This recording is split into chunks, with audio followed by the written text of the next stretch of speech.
Good day, everyone, and thank you for joining us from wherever you may be located. My name is Anna Hunsinger, and I'm the Vice President of Community Engagement at NSFNET. I am so happy to be here today and to welcome you to today's Internet History webinar, alongside the unique Dennis Jennings. NSFNET is proud to help host and organize this webinar, where we have the opportunity to come together and celebrate the organizations and the individuals who help create the global internet. This is our second history webinar in what we hope will be an ongoing series where we will have the opportunity to share with each other the many stories about the rich history of the development of the internet and the many people that played a critical role and that helped shape the critical infrastructure and services, especially for the research and education community. Last year, we had the opportunity to help celebrate the 35th anniversary of the National Science Foundation Network, also known as the NSFNET. Many of you know that NSFNET was a pivotal program and a collaboration that laid the foundation for our nation's research and education networks and the global internet as we know it today. As this year, 2022 marks the 25th anniversary of NSNET, and this milestone would not have been possible if not for the work, the passion, and the innovation of the original pioneers who paved the way for us. One more reminder before we get started. Today's event is being recorded and will be available to all of you in the community after the session. We also plan to take questions throughout the Q&A button at the bottom of your screen. And we're going to do our best to monitor the chat window so you can also post questions or comments there as well. So let's get started. To kick off our session today, I have the distinct pleasure of introducing one of those pioneers, someone that I've gotten to know a bit more, especially through the past year or so, a colleague, a friend, and someone that I truly admire. Please join me in welcoming Mr. Dennis Jennings, the former first program director of networking at the National Science Foundation here in the United States. Dennis? Good evening, everybody. Anna, thank you very much indeed for that introduction. And thank you especially for all the support from NSFNET for these sessions. Well, good evening, everybody from Dublin, Ireland. As Anna has introduced me, I'm Dennis Jennings, and I'd like to welcome you here to the first Internet Reunion Club session. The Internet Reunion Club is a fancy name for an excuse for us older, perhaps more charming, more mature, but definitely older Internet guys to get together in person and or online from time to time to chat and to reminisce. It's envisaged that each Internet Club, Reunion Club session will start with a public webinar like this one, at which some aspect of the Internet history will be discussed, followed by a private session for the members of the Reunion Club. Today, we will be talking about the NSFNET. The NSFNET, starting in 1985 and winding up in 1995, was an extraordinary achievement and evolved over that period of time into the global internet that we know today.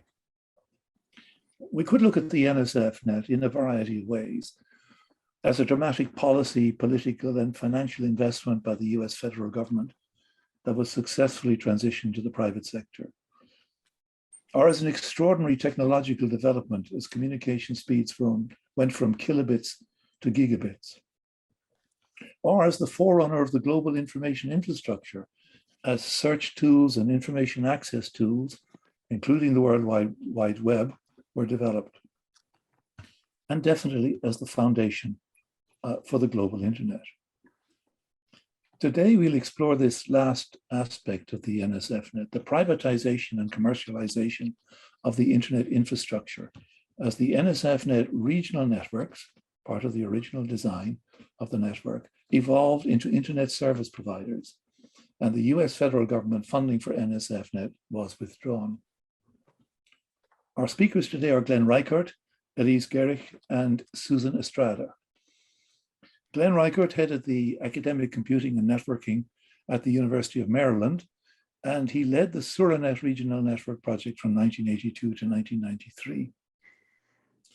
In that role, he set up the first internet exchange point in 1988, located in College Park in Maryland, and it connected the original federal TCP/IP networks and the first US commercial and non-commercial networks.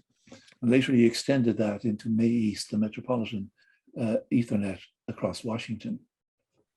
He's also served on boards of public companies and numerous non-profit organizations, including the Internet Society and PIR, the Public Interest Registry.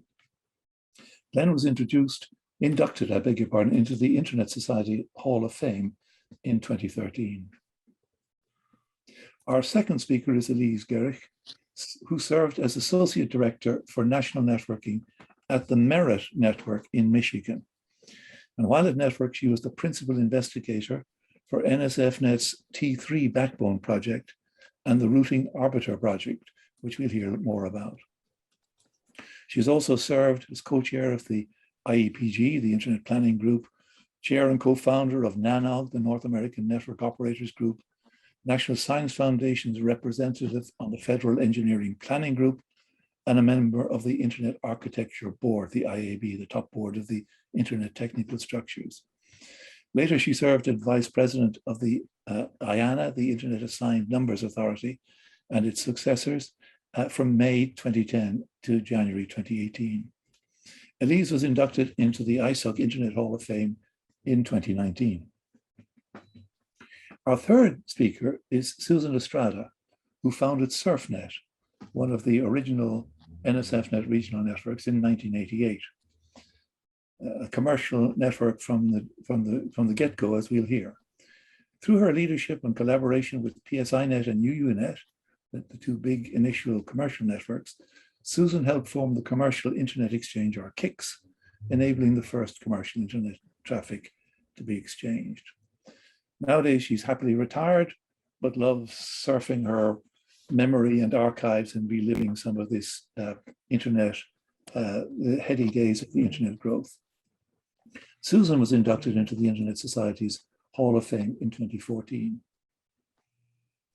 For the panel discussion and the Q&A session, we'll be joined by Guy Arms, the founder and director of the NSFNET regional network, SURAnet, based at Rice University. SURAnet linked Texas universities and corporations together and with the backbone of the NSFNET. The panel itself is chaired by the legendary Dr. Stephen Wolf, one of the many founders and fathers of the internet. In 1986, Steve became the division director for networking communications, research and infrastructure at the National Science Foundation. I had served the previous year in '85 in an earlier role and had made some of the earlier design decisions. But Steve managed and developed the NSFNET project to its extraordinary success and eventually to its replacement by the global internet. This included a national backbone network in the US, interconnecting the supercomputer centers, the NSF supercomputers, the NSFNet regional networks, the Federal Research Agency networks, and a whole host of international links to research and education networks. Steve also conceived the Gigabit Testbed, which was a joint project between the NSF and DARPA, designed to prove the feasibility of IP networking at gigabit speeds. And that was a remarkable success. In 1994, Steve left the NSF and joined Cisco, and in 2011, he became the interim vice president and chief technology officer of Internet 2. So that's our collection of characters for this evening, and I'll hand you straight over to Glenn Ricart as the first speaker. Glenn. Well, thank you so much, Dennis. I think that the NSFNet was a truly remarkable achievement that a lot of folks had a lot to do with, including you. So I was going to tell you a little bit about the story of SURAnet. So what does SURA stand for? SURA is Southeastern Universities Research Association Network. And it came about for a couple of reasons. One reason was that SURA wanted to have a supercomputer in the Southeast and decided that the best way to have a supercomputer in the Southeast would be to put in a single Southeast supercomputer proposal. And there was a meeting in October 1983 to go and decide which of the institutions in the 18 states and the District of Columbia in the Southeast should put together that proposal, which they would all back. And the meeting came out with, they couldn't decide. However, Just Poor suggested that what we really needed was a network. And by having me not in the room at the time, he managed to get a resolution passed that named me as the person that had to go and make that happen. So that became the biggest effort at that stage for SURA. And we put together a number of proposals. We sent them to the National Science Foundation on G Street. There wasn't any Dennis Jennings there yet. Our proposals went all the way to the director's office because they didn't know what to do with them. No one had ever heard of that kind of a proposal being put together. And in '84, our proposal didn't get any place. In '85, we got a proposal in that finally got awarded in '86. So that was the beginning of SURAnet. Now, in terms of commercialization, the first commercial organization on SURAnet was IBM in Research Triangle, North Carolina. We agreed to put in one SURAnet node in North Carolina, and that node decided that they were going to go and connect IBM. So it was actually up to North Carolina and what became MCNC Network to actually bring in that first of our commercial organizations. And from the very beginning, SURAnet took the opinion that we wanted everyone who could use that kind of a network to be part of the network. So we have a lot of commercial members. By the time that we were sold to BBN Planet in 1994, we had several hundred members. I was looking to see if I could find an exact number, but it was certainly over 400 or 500 members that were commercial members by that time. We did that partly because the NSF kind of forced us to. In a sense, they said, we're going to go and withdraw our funding. And we said, why don't we send a bill to everybody of the same size, whether they're academic or commercial, and we'll apply an NSF discount for 3 years at a reduced rate for the people who are the academic institutions. And that way we had preset a price for everybody, and that went forward, and that ended up being pretty successful. We got started in very late '86, early '87. We started the first connections traffic there. It was about the same time, if I can tell the story, of ESRNet, which was started as a commercial network. That's Richard Mandelbaum, Marty Schofstall, and Bill Schrader. And they were going for commercial organizations per se. We were kind of going at SURAnet for commercial organizations as kind of a nice way of making all of that happen. So I want to do just see, looks like I've got a few minutes here. I can show you a couple of slides. So here's a timeline of some of the things I've just finished talking about. February of '82, we had the College Park proposal to put the campus on an IP network. And the second reason, besides the supercomputers being used for access to supercomputers, is that I had created a campus network which was TCP/IP based, which was a failure because the physics department didn't really want to talk to the business school. The business school wanted to talk to other business schools, and the physics department wanted to talk to other physics departments. So the only way I could correct my mistake was to get other campuses to join the same network so that the physicists could talk to the physicists, the business schools to the business schools. So SURAnet became all scholars to all disciplines to save me at College Park from having put in a network that no one else on campus wanted to talk to each other for. So you can see here the dates I just finished talking about. Phase 1 network was operational in 13 states plus the 3 supercomputer centers. I'd added a number of other connections by the time I said that larger number earlier. We had 50 institutions connected to SURAnet in '88. It was fully self-supporting by '93. And we'd counted almost over 700 connections. I hear what it looks like when I did that counting. It's commercialized and sold to BBN Planet. It instantly became the biggest part of BBN Planet's portfolio. The other folks in that included NSNET, which was already part of that, and another network. I have a couple of moments here, so I thought I'd show you a couple of the slides. Let's see. Oh, I'm showing you the, oh, well, that's fine. Timeline up to commercialization. ARPANET began in the 70s. CSNet for computer science researchers. The SURAnet concept from October of 83 until it became operational in early 87, all scholars in all disciplines. The other regionals in NSFNet really made that NSF-wide. NSF-wide became government-wide, and we started the first exchange point, the FIX, which became FIX East, Federal Internet Exchange, and so forth. And that then, that actually did shift, that did interconnect a lot of traffic, which was commercial. So in 92, the commercial Internet Exchange broke off that part of the traffic. It was all part of the same layer 2 network. It was running on May East, which was Mid-Atlantic Ethernet East. And May East was really the same layer 2 infrastructure that we were running the FIX on. So that one interconnection point got logically divided into a commercial exchange and the existing May East in order to go make that happen. And with that, I'd like to turn the story over to Elise Gerich. Thank you, Glenn. Anyway, I was invited to speak primarily about the tail end of the NSFNet Backbone's cooperative agreement with Merit. And Kelly, is it possible to make that full screen? The slides, thank you. So if we could go to slide 1, please.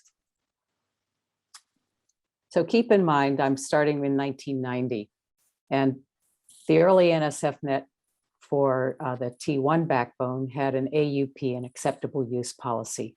A lot of people felt that was incredibly constraining and that they would like it to be broader. From my perspective at Merit, no, don't go to slide 2 yet, please. Just slide 1. Back to, oh, well, slide 1. So, the AUP was enforced by Merit by asking all the regional networks that were connected to the NSFNet to sign a statement that they said that they would be in agreement with the acceptable use policy. And I really felt that that was fairly liberal because it not only allowed the research and academic community, but it was also allowing for-profit firms who were invested in research and education. So it wasn't as restrictive as just the universities. It did allow outside engagement. And so a lot of regionals agreed to add lots and lots of routes. So what I put up here is a picture of the NSF program managers over the 1990 to 1995 timeline. It's Priscilla Houston, George Strawn, Doug Gale, Jane Cavanis, and Steve Wolf. Steve, who's our chair for the panel later. Okay, next slide, please. So in the summer of 1990, as part of the steps, and as you saw on the last slide, Steve said, you know, once we've been doing something for a while, it's time to try something new. That's paraphrased.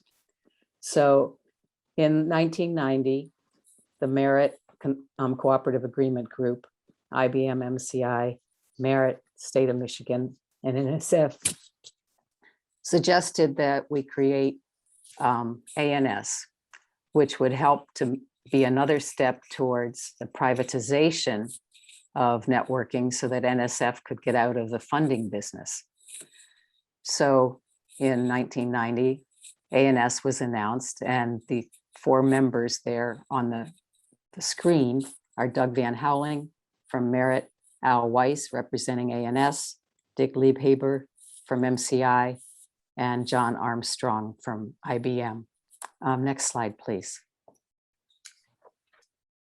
So basically, this was a step to privatization.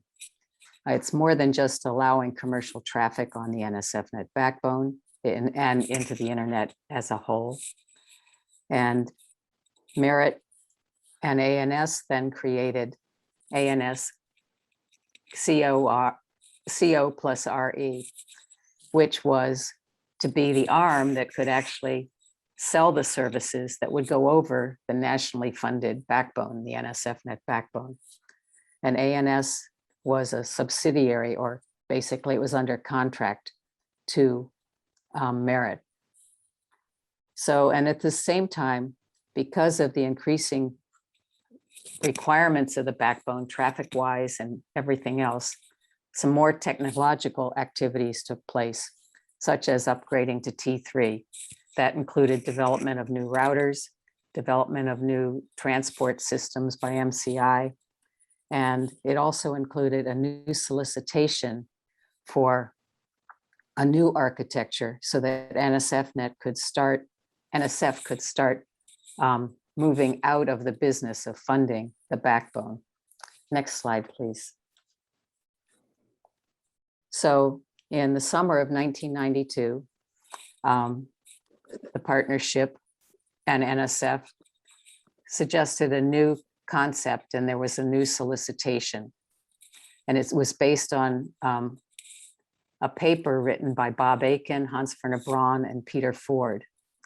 And this included several different steps. It would have a very high-speed backbone. It would have network access points, which were basically a lot like the KICS and the FIX and May East, et cetera.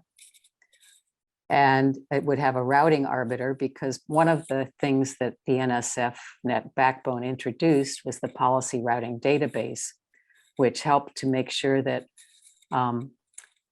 routing was not a mess, because early days it could be messy with loops and everything else. And the policy routing database introduced a lot of policies that made sure that you didn't introduce routes to yourself when you were initiating them.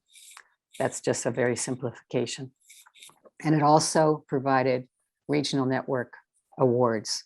This was a step towards NSF moving the funding for infrastructure of the backbone, the internet backbone, to the private sector. And the award winners were the VBNS was awarded to MCI.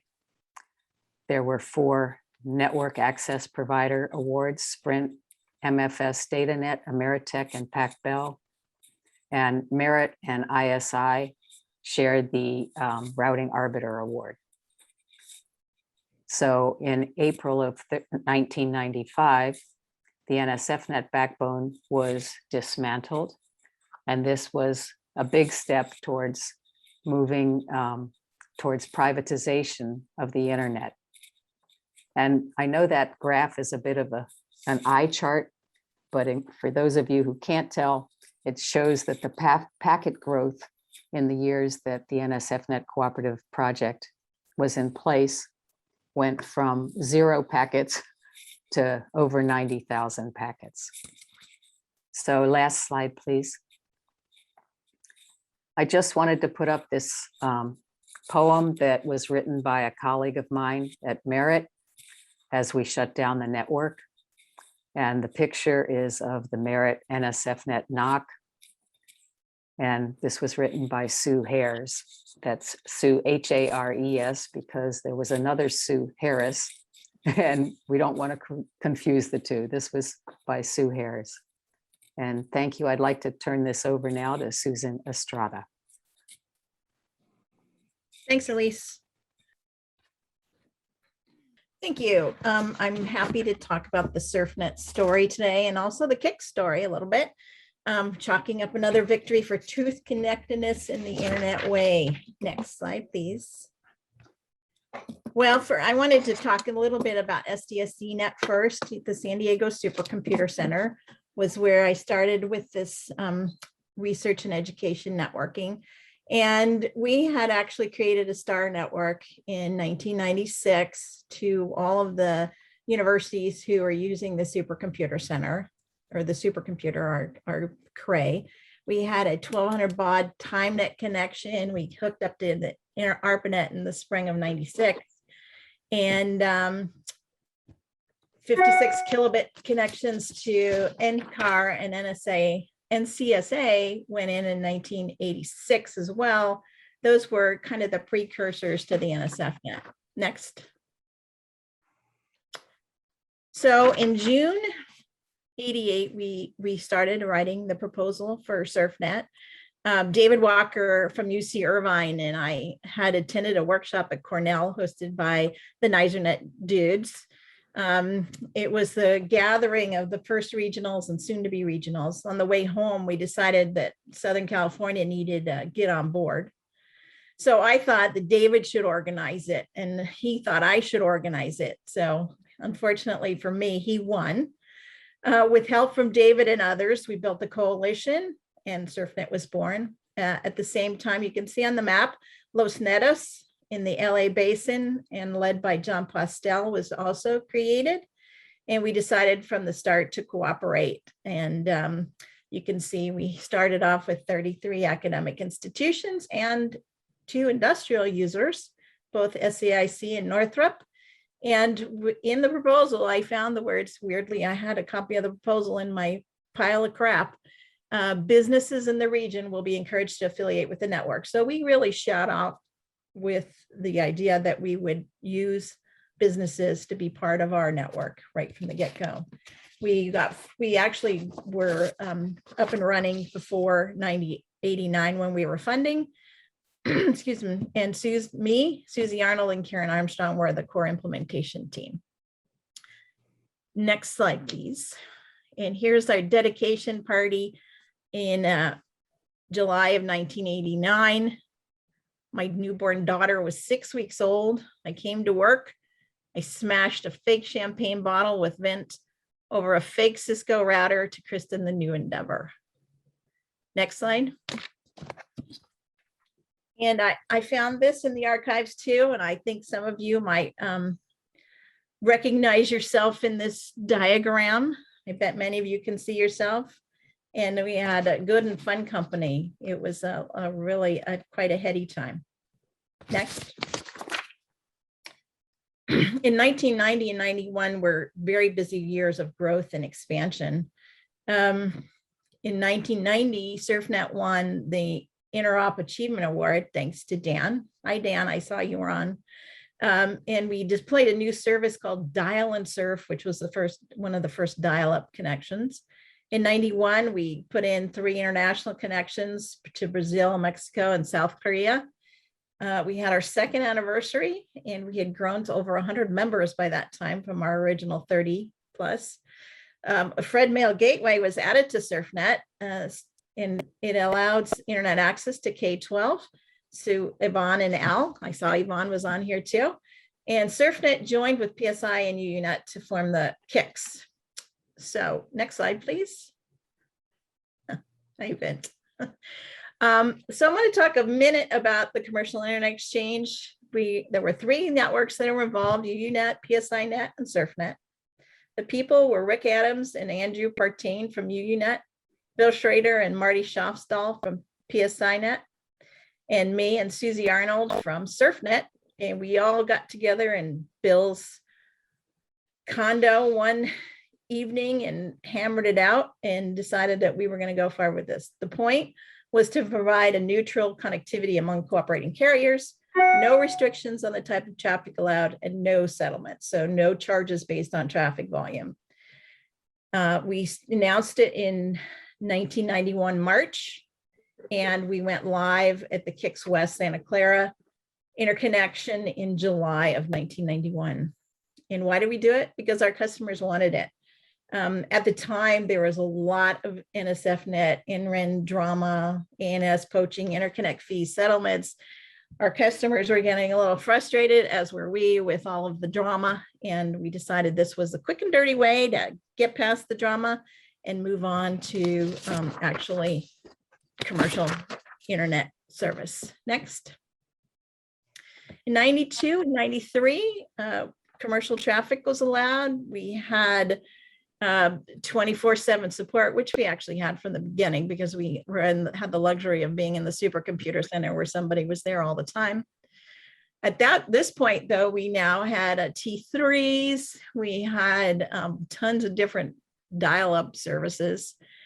And luckily for us, we had a great name so we could have clever names for the services. And we did start Surf and Safari, which was a SURFnet in the K-12 classroom. Yvonne came to us one summer on and developed a curriculum activities, and we sold that to teachers. So they got the curriculum activities, they got a connection to Dial and Surf Unlimited for free. And it turned out to be a really great starter for getting K-12 teachers online. Next.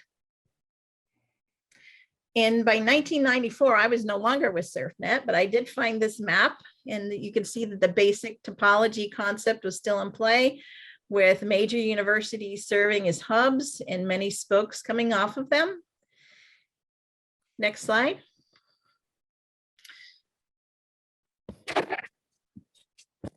It was a very heady time.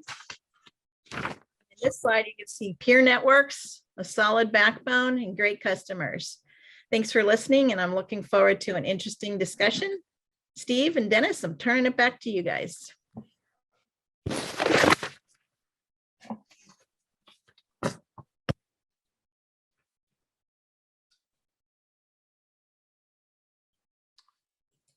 Well, I'm here.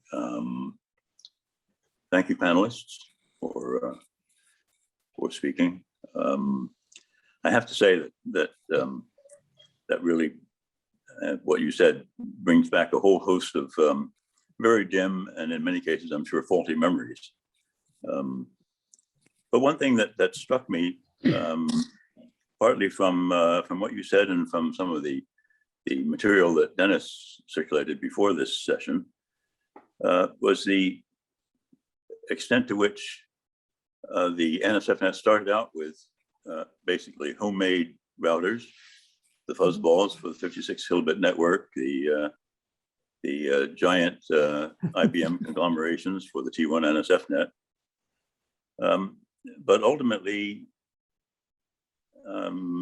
networks started using commercial equipment, and I wonder how that transition happened. For example, I know Dennis, when you started JB&CNET, you were using Baxen for routers.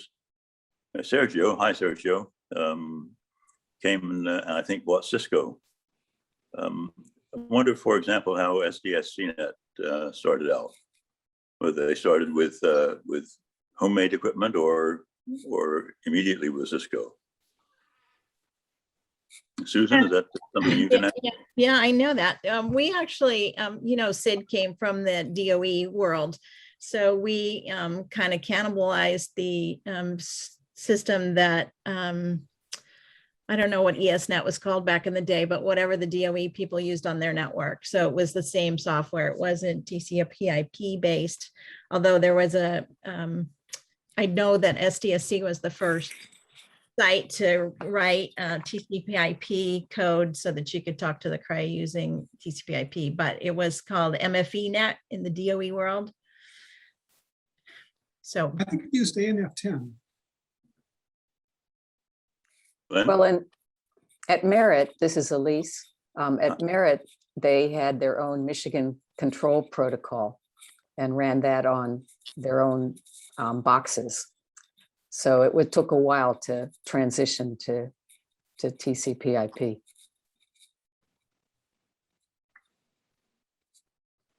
Guy, I haven't heard from you. What were things like in Texas and SURAnet and its successors? One of the emphases that I would make is that the NSFNet, particularly beginning in 1988, with the beginnings of the T1-based backbone, provided both huge improvements in performance, but also great improvements in clarity and simplicity. The so-called policy routing database was actually one of the major contributions that Merit made in that endeavor.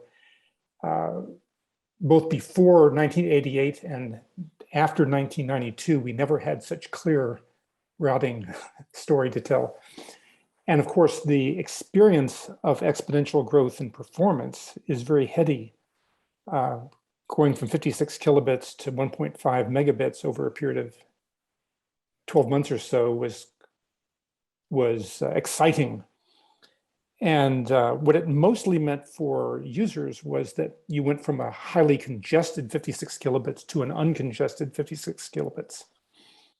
And the applications of the day reflected that. But the thing I'd like to concentrate on is that for lots of universities that had just not been in the internet world at all, they were suddenly not only connected, but they were connected in a way that was commensurate with the very high prestige places. So places like Texas A&M and even some HBCUs in Texas were getting performance levels that were heretofore part of an elite ARPANET group. So that's one thing I would stress. In SURAnet, we had passed through a phase where we were using the Dave Mills fuzz bowls. The reason was that Dave had passed through the University of Maryland on his journeys around, and I'll just show you a quick slide here. He developed on the left there is an INT interface message processor. The first ones cost $250,000. The fuzz bowls on the right ran on DEC's very lowest end machine, which was about $3,000 each, which kind of made it a reasonable thing to go do. But when we actually started SURAnet, we actually tried with the Proteon routers. Proteon routers were kind of fresh, and it was not always reliable. But we found out that if we would unplug them and replug them, they could come back up and work more efficiently again if they had failed. So that old reboot your machine is something we were doing a lot with the original Proteons. And of course, the software got better and better, and that became much more reliable. In terms of commercialization, I might also mention that one of the impacts of the NSFNet regional networks was that the early router vendors, including Proteon and especially Cisco, suddenly had customers. And it was interesting when you could just pick up the phone, call the Cisco phone number and get the CEO and place an order for a router. That was very, very interesting. It didn't last very long, but it was exciting. So in a sense, the commercialization of the internet was happening in a sense even before you started to have commercial sites connected. So some commercial sites did come on fairly early, but I wanted to tell you a little Cisco story. Pre-Cisco with Sun Microsystems, when we heard that they had a good router, and of course the Proteons were having problems I just talked to you about. So we said, hey, how about getting some Suns in here to be routers for us? They said, you're too far away. We can't deal with that. We might sell you some machines later. So we ended up sticking with Proteon. So a lot of folks ran Gate D, didn't they? On just Unix boxes, or am I off the map here? If you had a Unix box, then Gate D was very important. But routing has always been a problem. Several of you have mentioned the policy routing database, but one of the lasting contributions of the NSFNet program, viewed in different lights by different people, is BGP. And I wonder how BGP made its way into the regional networks. So can I jump in with a story? I know we were running BGP on the NSFNet backbone, and I think Cisco was the only vendor that had implemented it to begin with. But many of the regionals were running routers that had both BGP and EGP as their protocol. And we were supporting both from the NSFNet perspective. And we were having difficulty getting everyone to take the leap, to jump with faith that if they turned on BGP and shut off their EGP, that they wouldn't crash and burn.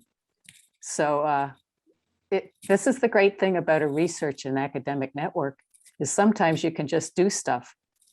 And so one night we turned off PSC's, Pittsburgh Supercomputer Center's, non-BGP routing announcements. And so they ran for all night and most of the next day just using BGP routes. And oh my gosh, everybody sort of fell over and started using BGP. But it wasn't like we had an agreement. I think we just sort of decided to give it a try. And if it broke, we could always bring up the other connection. That's my recollection. If I can speak of the pre-NSFNet backbone era, Elise, before the T1 backbone, there are some fascinating stories dealing with the interconnection of NSNET and SURAnet, who, as it happened, were both running the RIP interior routing protocol. And for reasons that at the time no one understood, it worked in ways, as I say, in ways that were beyond what was intended by the design. Strange interactions between the RIP protocol and its notion that 16 was infinity, and notions of default routes made things work in ways that only months later they understood why they were working. And then, as I say, during the backbone, not only was there great performance, but the backbone architecture, the regional/backbone architecture, which more or less allowed most people to use default routes most of the time. In a sense, that was a world in which EGP was adequate, whereas before the backbone, EGP was really failing badly. And it's important that BGP did arise by the early 90s when unanticipated patterns of connection were being built. Steve, Dennis here. Can I jump in if you can hear me? I'm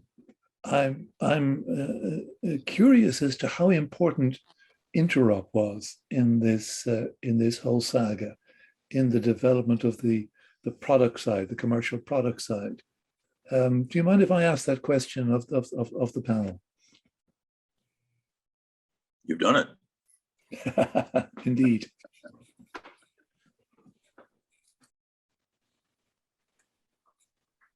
Panelists? Well, I'll jump in. Good. So let's see. The first interop was, Dan, is Dan around? Was it 86? Was the first interop? Let me pretend that it was. The year before, I had called a meeting of people who were working on stuff to just get together and try to make sure we were all doing some of the same things. And it was the first time I'd ever called a meeting using email, and everyone came. They didn't even have to have a letter that had been signed. It went out in the physical mail in order to get people to come to a meeting. And Dan was one of the folks that was there. And he said, "Glenn, are you planning on holding this meeting again next year?" And I said, "No." And he says, "Well, I'd like to hold this meeting." And I said, "Great, we'll send everyone to your meeting." And so we got also really good attendance at that first interop.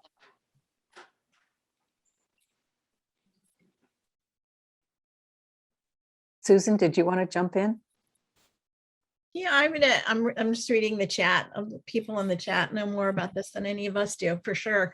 So 86, in fact, was the correct year, and I kind of remember that meeting in Monterey.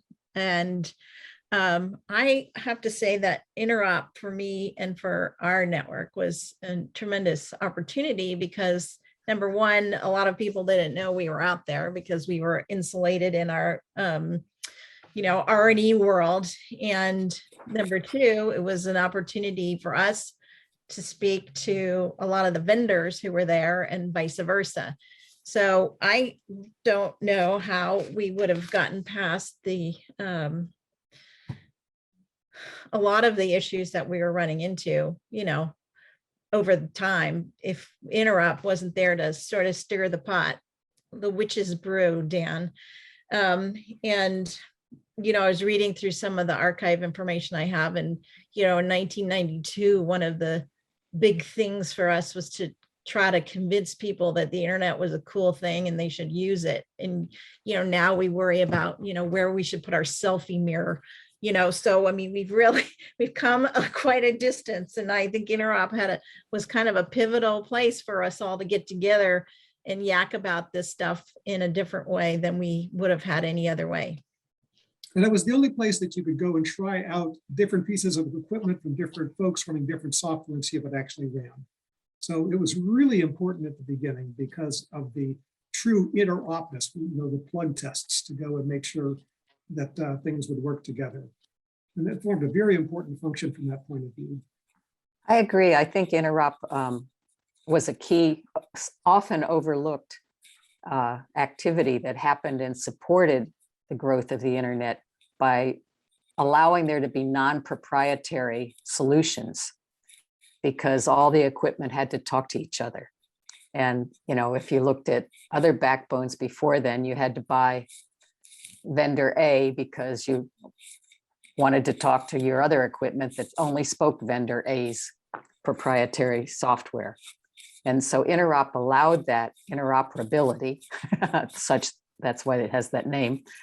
And it moved us from proprietary solutions to ones that were able to be explored across the world, in different kinds of platforms. It was really a great thing to help us grow. Yeah, I certainly would agree that interop was very important in the early days. I have another question having to do with the commercialization and privatization of the NSFNet. Of course, NSF had a fairly strict acceptable use policy, which was dictated by its advisory structure. But as you all know, it was enforced more in the breach than in the observance. Although, sort of in Washington, what do we know, right? The contact between NSF, the NSF superstructure, and the regionals was basically through the program directors for networking, who you've already heard: Priscilla Houston, Jane Cavanagh, George Strawn, and Doug Gale. And I'm wondering, they were sort of given the instructions not to be too strict about the AUP when they talked to the regionals and universities. And I was wondering if any of you had any experiences with discussing that particular topic with those particular people.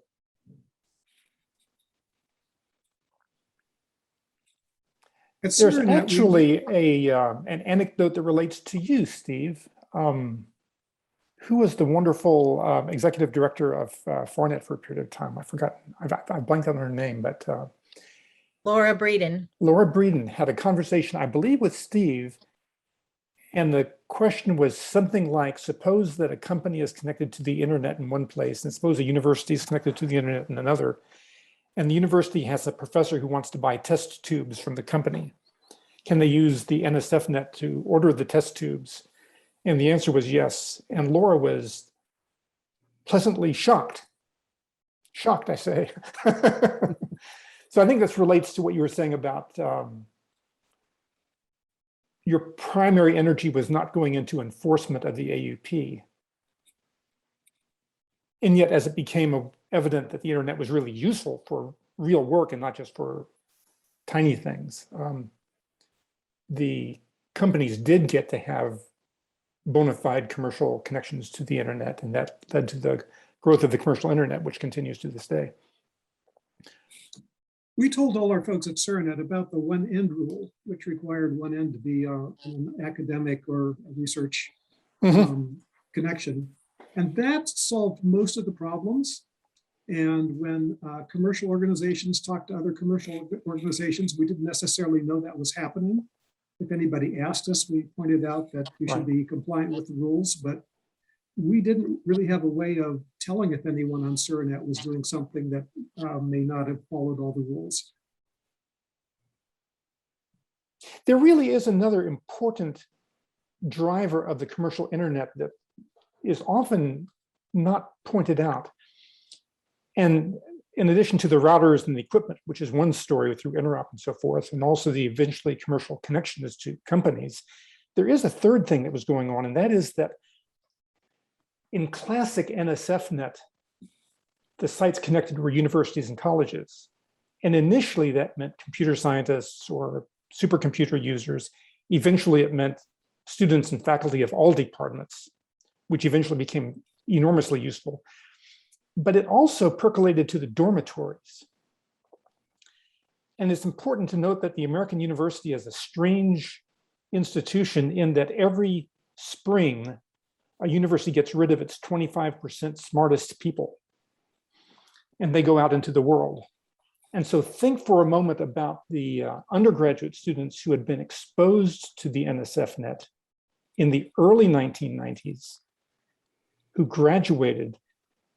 Then they went to join companies and explain to the companies how great the internet was.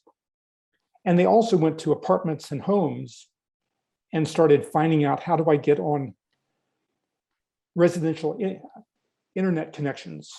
And so both of those roles, those students that we graduated during the early 90s, were really the unsung, to use Vint Cerf's job title, internet evangelists.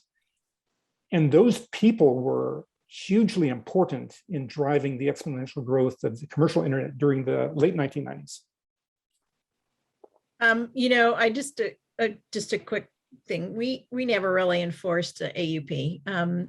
Everybody that came on our network was told that, they were supposed to use it for research and education purposes, but obviously some of the companies could speak to each other and still do, the commercial companies could still do, could still follow under that criteria. And, you could actually, I used to spend some time looking at the routes and stuff to see who was talking to whom, just because I'm nosy.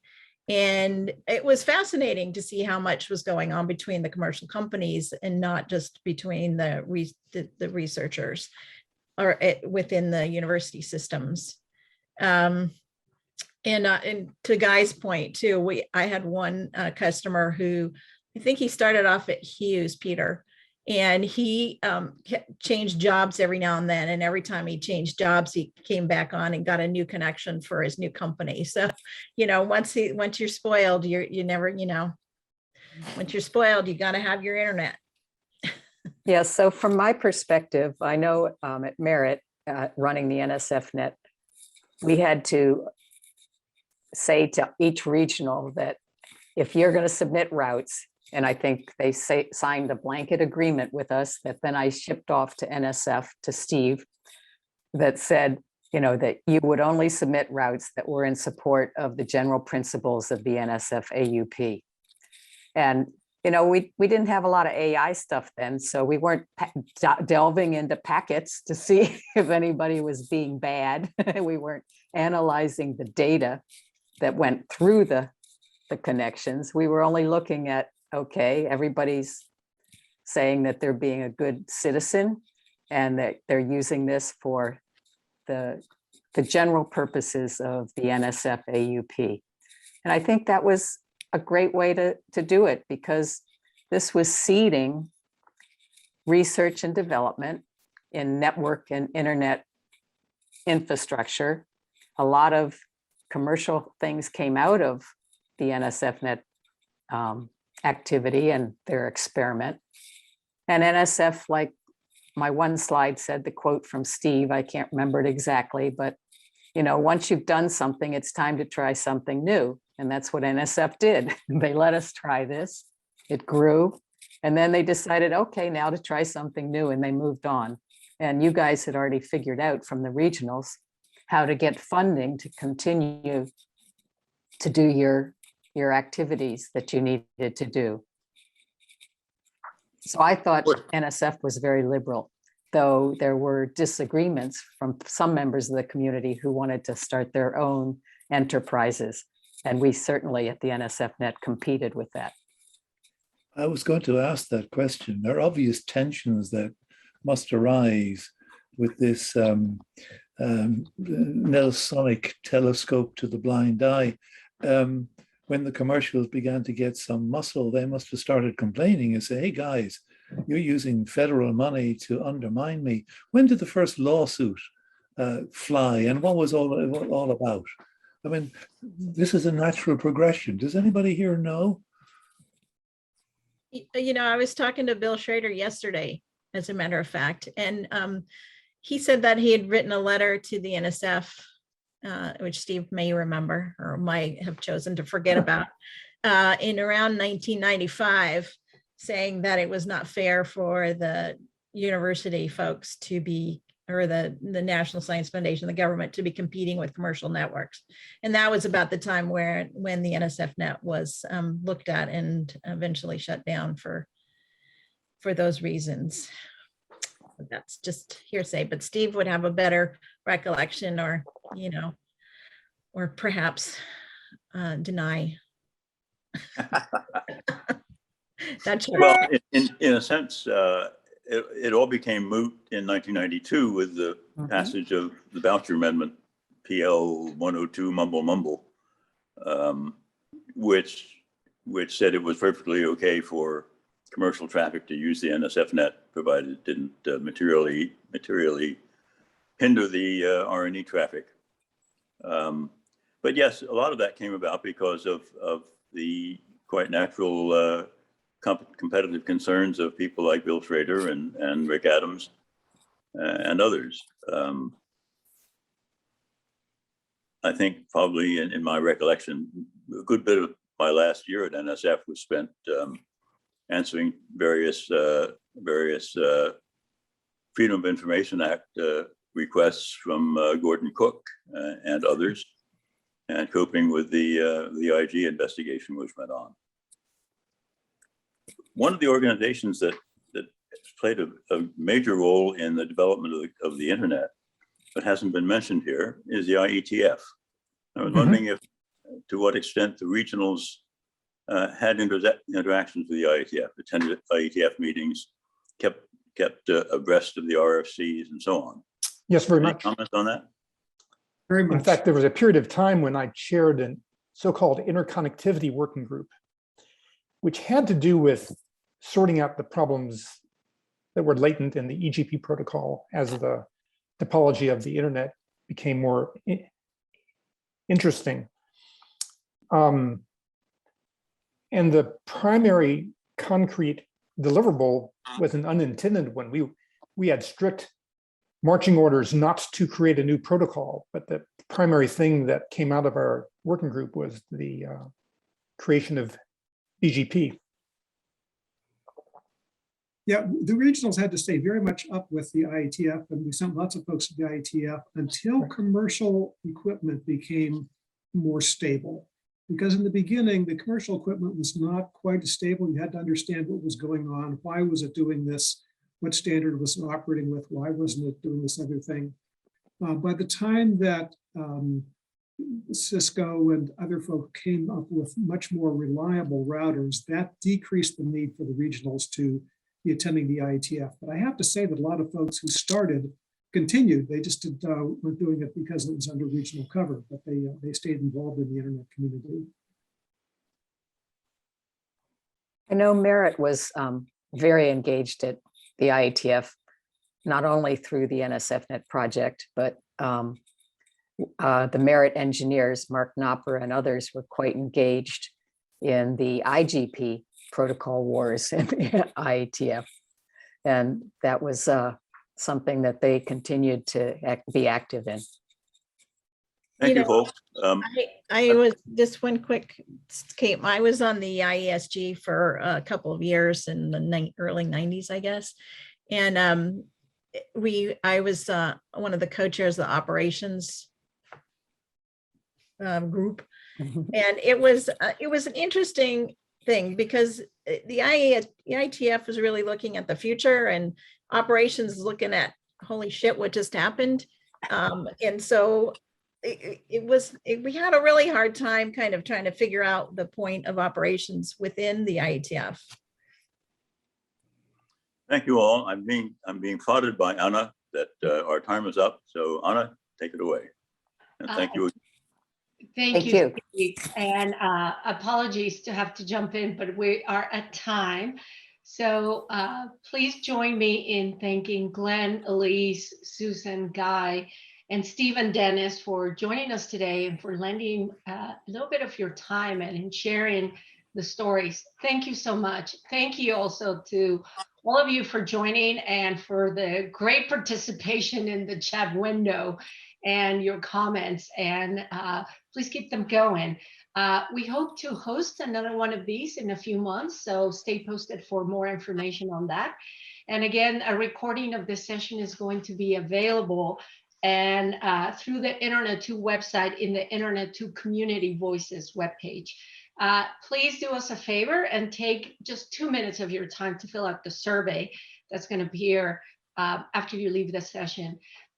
Thank you, everybody, and have a great day. Thank you, Thank Anna. you, Anna. Thank you, panel, and good Thank you evening. all. Thank you all.